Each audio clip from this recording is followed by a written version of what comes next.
Back to my channel سحر کی دنیا. چلیے شروع کرتے ہیں. اب ٹھیک ہے؟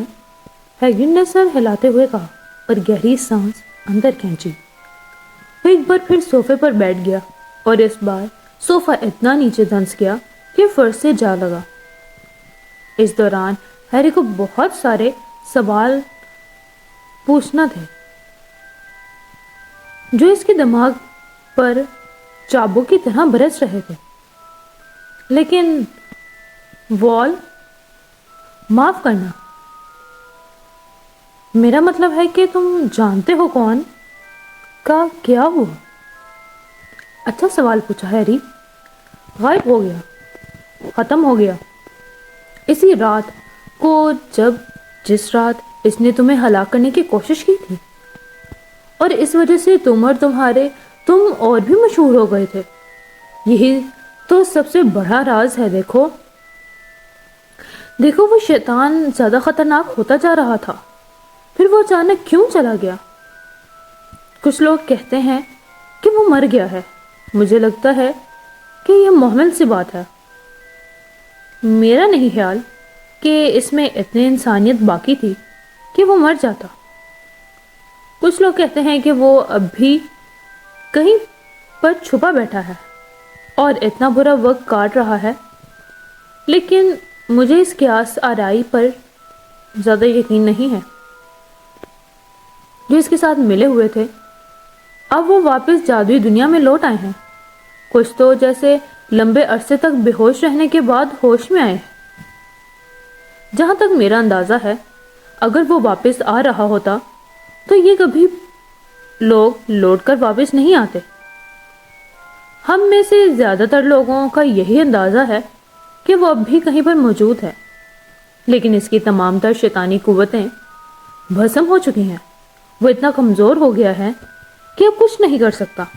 کیونکہ تمہارے پاس کوئی ایسی چیز تھی ہیری جس نے اسے ختم کر ڈالا. اس رات کو ایسا کچھ ہوا تھا جس کی اسے توقع بھی نہ تھی. میں نہیں جانتا کہ وہ کیا تھا. کوئی بھی نہیں جانتا ہیری، مگر تمہارے اندر کوئی چیز تھی جس نے اس کی دھجیاں تک اڑا کر رکھ دی تھی. ہیگرڈ کی آنکھوں میں ہیری کو محبت اور عزت افزائی کی حدت سلگتی ہوئی دکھائی دے رہی تھی. لیکن اس پر ہیری خوشی اور فخر جیسے جذبات کا اظہار کرنے کے بجائے کچھ اور ہی سوچ رہا تھا. کہیں نہ کہیں کوئی نہ کوئی بھیانک غلطی ہوئی ہے. جادوگر اور وہ یہ کیسے ممکن تھا؟ زندگی بھر وہ ڈڈلی سے مار کھاتا رہتا. آنٹی پیتونیا اور انکل ورنن کی دہشت میں مبتلا رہا. اگر وہ سچ میں جادوگر ہوتا تو جب وہ لوگ اسے الماری میں بند کرتے تھے تو وہ ایک مینڈک کیوں نہیں بن جاتا؟ اگر اس نے کبھی دنیا کے سب سے بڑے جادوگر کو شکست فاش دی تھی تو پھر ڈڈلی اسے ہمیشہ فٹ بال کی طرح ٹھوکریں کیوں مارتا رہا؟ ہیگرڈ، اس نے دھیمے انداز میں کہا، جہاں تک میرا خیال ہے آپ کو کوئی غلط فہمی ہوئی ہے. مجھے یقین نہیں ہے کہ میں جادوگر ہو سکتا ہوں. اس کے چہرے پر بے چینی سی پھیلی ہوئی تھی. اسے یہ دیکھ کر مزید حیرت ہوئی کہ ہیگرڈ بدستور مسکراتا رہا. تم جادوگر نہیں ہو؟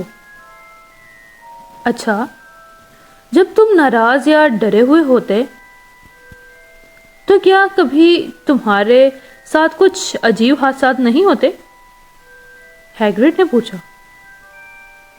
ہیری نے آگ کی طرف دیکھا. اگر اس طرح سے سوچا جائے تو ہر وہ عجیب چیز جس سے اس کے انکل اور آنٹی بری طرح ناراض ہوئے تھے تبھی رونما ہوئی تھی جب ہیری یا تو ڈرا ہوا تھا یا پھر غصے کے عالم میں ہوتا. جب ڈڈلی کا گینگ اس کا تعاقب کر رہا تھا تو نہ جانے سے وہ ان لوگوں کی پہنچ سے اتنی دور چلا گیا. جب وہ بےہودہ حجامت کے بعد سکول جانے سے ڈر رہا تھا تو اس کے بال خود پھڑ گئے تھے، اور آخری بار جب ڈڈلی نے اسے گھونسا مارا تھا، کیا اس نے بدلہ نہیں لے لیا تھا؟ حالانکہ اسے یہ پتا نہیں تھا کہ وہ ایسا کر سکتا تھا۔ کیا اس نے اس پر اژدہا نہیں چھوڑا دیا؟ ہیری نے ہیگرڈ کی طرف مسکراتے ہوئے دیکھا، اور ہیگرڈ اس کی بدلتی کیفیت پر پہلے سے محظوظ ہو رہا تھا۔ اس کا چہرہ مزید چوڑا دکھائی دے رہا تھا۔ دیکھو، ہیگرڈ نے اسے مخاطب کیا، ہیری، جادوگر کیسے نہیں ہے؟ تم ذرا سا ٹھہرو تو صحیح، تم ہاگورڈ میں مشہور ہو جاؤ گے۔ انکل ورنن بلا مدافعت کے ہار کیسے مان سکتے تھے؟ میں نے تمہیں پہلے ہی بتا دیا ہے کہ وہ نہیں جائے گا، انہوں نے پھسپھساتے ہوئے کہا۔ وہ اسٹون وال ہائی اسکول میں پڑھنے جا رہا ہے، اور اس کے لیے اسے ہمارا احسان ماننا چاہیے۔ میں نے وہ خطوط پڑھے ہیں، اور اسے بہت سی واہیات اشیاء بھی چاہیے، جادو کرتب کی کتابیں، جادوئی چھڑی اور وغیرہ وغیرہ۔ اگر وہ جانا چاہتا ہے تو تمہارے جیسا فربا ماغل بھی اسے نہیں روک سکتا۔ ہیگرڈ نے اس کی بات کاٹتے ہوئے گھبرا کر کہا، للی اور جیمز پوٹر کا بیٹا اور ہاگورڈ نہ جائے؟ تم یقیناً پاگل ہو گئے ہو۔ اس کا نام تو وہاں اسی دن درج ہو گیا تھا جب وہ پیدا ہوا تھا۔ وہ دنیا میں جادوگری اور پراسرار علوم کے سب سے اچھے اسکول میں جائے گا۔ 7 سال وہاں رہنے کے بعد وہ خود کو پہچان نہیں پائے گا۔ وہ اپنی طرح کے بچوں کے ساتھ رہے گا، جو یہاں سے بہت اچھا رہے گا، اور ہاگورڈ کے قابل اور فائق ہیڈ ماسٹر ایلبس ڈمبلڈور کی نگرانی میں جادو بھی سیکھے گا۔ اسے جادو کے کرتب اور شعبت دکھانے کے لیے میں کسی سن کی بڈھے کوئی چونی بھی نہیں دوں گا، 1 روپیہ تک نہیں دوں گا۔ انکل ورنن نے چیخ مار کر اعلان کیا، لیکن اب انہوں نے حد پار کر دی تھی۔ ہیگرڈ نے اپنی چھتری اٹھائی اور اس کے سر کے اوپر گھماتے ہوئے گرجتی ہوئی آواز میں بولا، کبھی بھی میرے سامنے ایلبس ڈمبلڈور کی توہین مت کرنا ڈرسلی۔ ہوا میں جھولتی ہوئی چھتری کو کھٹ سے نیچے لاتے ہوئے اس نے اس کی نوک ڈڈلی کی طرف کر دی۔ ایک انیر رنگ کی تیز روشنی چمکی، پٹاخے جیسی آواز آئی، ایک تیز چیخ سنائی دی، اور اگلے ہی لمحے ڈڈلی اپنی جگہ ناچنے لگا۔ اس کے ہاتھ اپنے موٹے کولہوں پر تھے، اور وہ درد سے بلبلا رہا تھا۔ جب اس نے ان کی طرف کو کولہے موڑے تو ہیری نے دیکھا کہ اس کے کولہوں میں سے پجامے کو پھاڑتی ہوئی ایک بالشت لمبی نرم اور مڑی ہوئی دم باہر لٹک رہی تھی۔ انکل ورنن یہ دیکھ کر دہائی دینے لگے۔ آنٹی پیتونیا چیختی چلاتی جلدی سے ڈڈلی کو دوسرے کمرے میں لے گئیں، جس کی چیخیں اب بھی جھونپڑی میں گونج رہی تھی۔ انکل ورنن بمشکل اپنا فربا جسم دھکیلتے ہوئے دروازے کی طرف لپکے۔ انہوں نے دروازے کی چوکھٹ پر ٹھہر کر آخری مرتبہ مڑ کر دہشت بھری نگاہوں سے ہیگرڈ کو دیکھا، اور پھر زوردار آواز کے ساتھ دروازہ بند کر دیا۔ ہیگرڈ نے اپنی چھتری کی طرف دیکھا اور اپنی داڑھی تھپ تھپائی۔ ہیری، خود کو غصے کی روح میں بہنے سے ہر دم بچانا چاہیے، اس نے تعصب بھرے انداز میں کہا، مگر بسا اوقات ایسا کرنا آدمی کے بس سے باہر بھی ہو جاتا ہے۔ میں اسے گینڈا بنانا چاہتا ہوں، مگر مجھے اس کی حیت دیکھ کر اندازہ ہو چکا ہے کہ وہ پہلے ہی گینڈے جیسا دکھائی دیتا ہے۔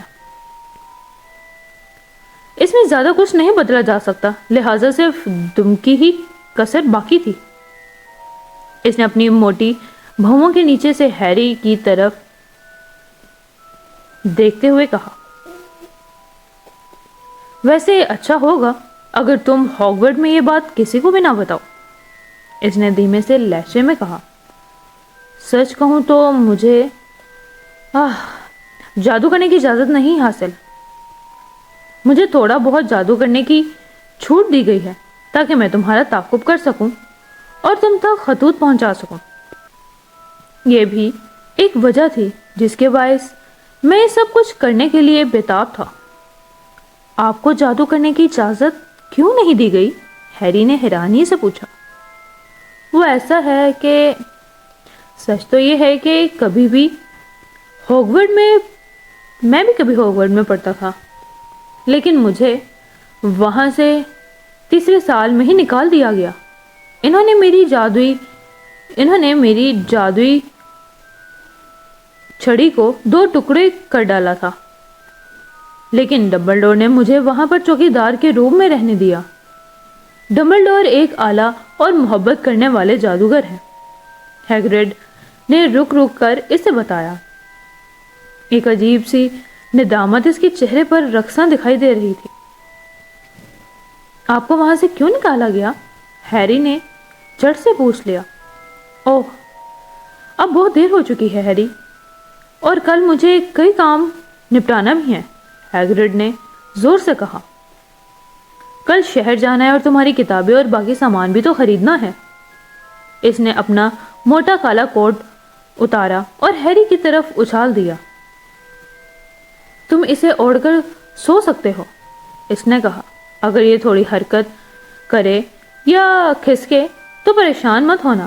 جہاں تک یاد پڑتا ہے اس کی جیب میں 2 چوہے موجود ہوں گے۔ یہاں شروع ہوتا ہے 5واں باب۔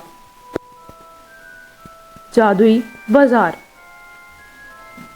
اگلی صبح ہیری جلدی جاگ گیا، حالانکہ اسے اچھی طرح معلوم تھا کہ صبح ہو چکی ہے، پھر بھی اس نے اپنی آنکھیں نہیں کھولیں۔ میں خواب دیکھ رہا تھا، اس نے اپنے آپ کو سمجھاتے ہوئے کہا۔ میں نے خواب دیکھا کہ ہیگرڈ نامی ایک دیو ہیکل آدمی آیا اور اس نے مجھے بتایا کہ میں جادوگری کے اسکول میں پڑھنے جا رہا ہوں، لیکن جب میں نے اپنی آنکھیں کھولوں گا تو خود کو گھر کی اپنی الماری میں سویا ہوا ہی پاؤں گا۔ اسی وقت اچانک ایک تیز آواز گونج اٹھی، جیسے کوئی کھٹکھٹا رہا ہو، یا آنٹی پتونیا دروازہ کھٹکھٹا رہی تھی۔ ہیری نے سوچا، حالانکہ اس کا دل ڈوب رہا تھا، لیکن اس نے اب بھی اپنی آنکھیں نہیں کھولی۔ کتنا عمدہ خواب تھا۔ ٹک ٹک ٹک۔ ٹھیک ہے، اٹھتا ہوں، ہیری بڑبڑایا۔ وہ اٹھ کر بیٹھ گیا اور ہیگرڈ کا بھاری بھرکم کوٹ اس کے اوپر سے کھسک کر گر گیا۔ جھونپڑی سورج کی روشنی سے بھری پڑی تھی۔ طوفان تھم چکا تھا۔ صوفے پر ہیگرڈ بے خبر ہو کر سو رہا تھا اور ایک الو اپنے پنجے سے کھڑکی پر ٹک ٹک کر رہا تھا، جس کی چونچ میں ایک اخبار دبایا ہوا تھا۔ ہیری ہاتھوں کے بل اٹھ کر کھڑا ہو گیا۔ وہ اتنا خوش ہوا جیسے اس کے اندر خوشیوں کا کوئی بڑا غبارہ پھول کر پھٹ گیا ہو۔ وہ سیدھا کھڑکی تک گیا اور اسے جھٹکے سے کھول دیا۔ الو چھپٹ کر اندر داخل ہوا اور اس نے ہیگرڈ کے اوپر اخبار گرا دی، لیکن ہیگرڈ بیدار نہیں ہوا۔ الو فرش پر منڈلانے لگا اور ہیگرڈ کے کوٹ پر حملہ کرنے لگا۔ ایسا مت کرو! ہیری نے الو کو وہاں سے بھگانے کی کوشش کی، لیکن الو نے اس پر تیزی سے اپنی چونچ ماری اور ایک بار پھر کوٹ پر حملہ کرنے لگا۔ ہیگرڈ، ہیری نے زور سے کہا، ایک الو ہے، اسے پیسے دے دو۔ ہیگرڈ صوفے پر پڑے پڑے ہی بڑبڑایا۔ کیا؟ ہیری کی آنکھیں پھیلتی چلی گئیں۔ وہ اخبار فروش ہے اور اخبار پہنچانے کے بدلے میں پیسے لیتا ہے۔ جیب میں دیکھو۔ ہیگریڈ کے کوٹ میں جیسے جیبوں کے سوائے اور کچھ تھا ہی نہیں۔ چابیوں کے گچھے، گھونگوں کے گولے، دھاگے کی گچھیاں، پودینے کی جیسی جڑی، چائے کی تھیلیاں۔ آخرکار ہیری نے مٹھی بھر عجیب دکھائی دینے والے سکے باہر نکالے۔ اسے 5 نٹ دے دو، ہیگریڈ نے نیند بھری آواز میں کہا۔ نٹ؟ ہیری نے چونک کر اس کی طرف دیکھا۔ کانسی کے چھوٹے سکے۔ ہیری نے کانسی کے 5 چھوٹے سکوں کو گنا اور الو نے اپنا پنجہ آگے کر دیا تاکہ ہیری ان سکوں کو ایک چھوٹی سی چمڑے کی تھیلی میں رکھ کر دے جو اس کے پنجے کے ساتھ بندھی ہوئی تھی۔ پھر الو کھلی کھڑکی سے باہر اڑ گیا۔ ہیگریڈ تیز آواز میں جمائی لیتے ہوئے کھڑا ہوا اور انگڑائی لینے لگا۔ بہتر ہوگا کہ ہم جلدی سے روانہ ہو جائیں ہیری، آج بہت کام مکمل کرنے ہیں۔ لندن جانا ہے اور تمہارے اسکول کا سب سامان بھی تو خریدنا ہے، ہیگریڈ نے جلدی سے کہا۔ ہیری جادوگروں کے سکول کے سکوں کو الٹ پلٹ رہا تھا اور جب انہیں دھیان سے دیکھ رہا تھا تو اسی لمحے اس کے دماغ میں ایک ایسا خیال پیدا ہوا جس نے اس کے اندر کی خوشی کے غبارے کی ساری ہوا ہی نکال ڈالی تھی۔ وہ کھوئے ہوئے لہجے میں بولا، ہیگریڈ، کیا بات ہے؟ اپنے بھاری بھرکم جوتے پہنتے ہوئے ہیگریڈ نے پوچھا۔ میرے پاس تو پیسے ہی نہیں ہیں، اور آپ نے انکل ورنن کی تو بات رات کو سن ہی لی تھی، وہ مجھے ہاگورٹ جانے اور جادو سیکھنے کے لیے ایک کوڑی بھی نہیں دیں گے۔ ان کی فکر مت کرو ہیری، ہیگریڈ نے دھیما سا مسکرا کر اپنا سر جھکاتے ہوئے کہا۔ تم نے یہ کیسے سوچ لیا کہ تمہارے ماں باپ تمہارے لیے کچھ بھی نہیں چھوڑ کے گئے ہوں گے؟ مگر ان کا گھر تو بالکل تباہ ہو گیا تھا، ہیری کچھ نہ کچھ سمجھتے ہوئے بولا۔ وہ اپنا سارا سونا گھر میں نہیں رکھا کرتے تھے ہیری، ہم سب سے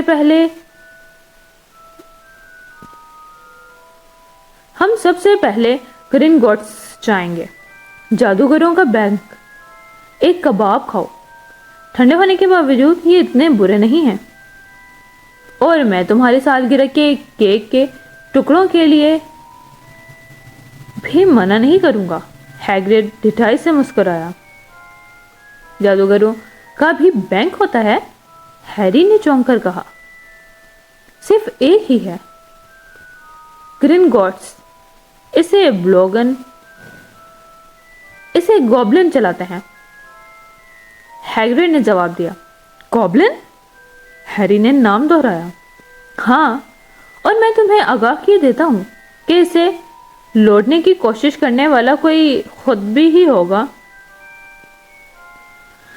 کبھی بھی گوبلن کے ساتھ ٹانگ اڑانے کی کوشش مت کرنا ہیری۔ کسی چیز کو محفوظ رکھنے کے لیے گرین گوٹس دنیا میں سب سے محفوظ ترین جگہ ہے، شاید ہاگورٹ کو چھوڑ کر۔ سچ تو یہی ہے کہ مجھے گرین گوٹس ویسے بھی جانا تھا، ڈمبلڈور کے خاص کام کے سلسلے میں۔ ہاگورٹ کا کام ہے ہیری۔ ہیگریڈ نے اس کے سوالیہ چہرے کو بھانپ لیا تھا، ویسے اس کا سینہ فخر سے پھولا ہوا دکھائی دے رہا تھا۔ وہ عام طور پر اپنے مخفی اور اہم ترین کام مجھے ہی سونپتے ہیں، جیسے کہ تمہیں لانا، گرین گوٹس سے سامان نکالنا۔ انہیں معلوم ہے کہ وہ مجھ پر مکمل طور پر بھروسہ کر سکتے ہیں۔ گوبلن؟ ہیری، سب چیزیں لے لی تو چلیں؟ ہیری ہیگریڈ کے پیچھے پیچھے چٹان پر آ گیا۔ اب آسمان بالکل صاف تھا اور سمندر پرسکون انداز میں روشنی میں چمک رہا تھا۔ انکل ورنن جو کشتی کرائے پر لائے تھے وہ اب بھی وہیں کھڑی تھی، حالانکہ طوفان کے باعث ان کے پیندے بھی بہت سا پانی بھر گیا تھا۔ آپ یہاں کیسے آئے تھے؟ ہیری نے یکایک پوچھا، کیونکہ وہ دوسری کوئی کشتی وہاں پر نہیں دیکھ رہا تھا۔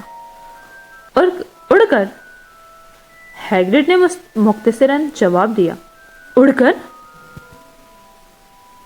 ہیری کا منہ کھلا کا کھلا ہی رہ گیا۔ ہاں، لیکن اب ہم لوگ اس کشتی میں سوار ہو کر واپس جائیں گے۔ اب چونکہ تم مجھے مل چکے ہو اس لیے جادو کو استعمال کرنا درست نہیں ہوگا، ہیگرڈ نے جواب دیا۔ وہ کشتی میں سوار ہوئے۔ ہیری اب ہیگرڈ کو گھورتا رہا۔ وہ تصور کی آنکھ سے دیکھنے کی کوشش کر رہا تھا کہ وہ اڑتے ہوئے کیسے دکھائی دے رہا ہوگا۔ سچ کہوں، کشتی چلاتے ہوئے مجھے عجیب سی ندامت محسوس ہو رہی ہے، ہیگرڈ نے ایک بار پھر ہیری کو دیکھتے ہوئے کہا۔ کیا میں کشتی کو تھوڑا سا تیز کر دوں تاکہ وہ ہمیں جلد کنارے پر پہنچا دے، بشرط یہ کہ اس کا ذکر ہاگورڈ میں تم کسی سے بھی نہیں کرو گے۔ آج کے لیے بس اتنا ہی۔ امید کرتی ہوں آپ کو پسند آیا ہوگا۔ And stay with us, like, share and subscribe my channel. Next episode تک کے لیے اللہ حافظ۔